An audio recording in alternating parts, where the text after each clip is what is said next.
Welcome to our channel. Today we how to transfer ticket creation from Zendesk into Make, beginner guide step by step clearly. To transfer ticket creation from Zendesk into Make, begin by logging into your Zendesk account. Once logged in, navigate to the admin settings, usually represented by a gear icon. From the admin dashboard, locate the API section.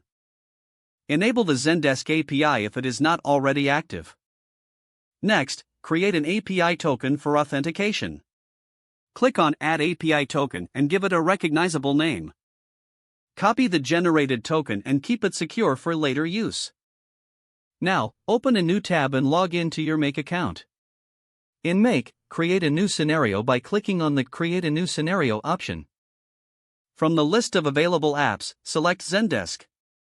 Choose the Watch Tickets Trigger module to monitor incoming tickets.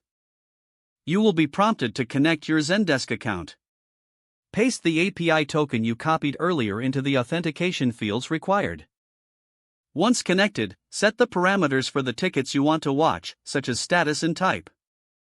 Next, drag and drop an action module to your scenario to define what happens when a ticket is created. Choose the appropriate action based on your requirements, like sending an email or updating a database. Customize the action settings according to your preferences.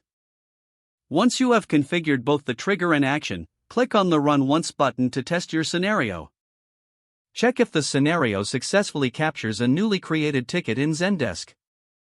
If the test is successful, schedule the scenario to run automatically. Adjust any settings if necessary to optimize performance. Finally, save your scenario to ensure everything is set up correctly. Your ticket creation from Zendesk to Make is now fully configured and ready to use.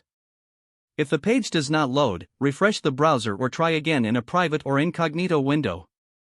Make sure you are using the correct email address, then retype it carefully to avoid small typos. If your password is not accepted, use the reset option and create a new strong password you can remember. Check your spam folder for verification or security emails, then complete any requested confirmation steps. Enable two-factor authentication if available to improve account security and reduce unauthorized access risk.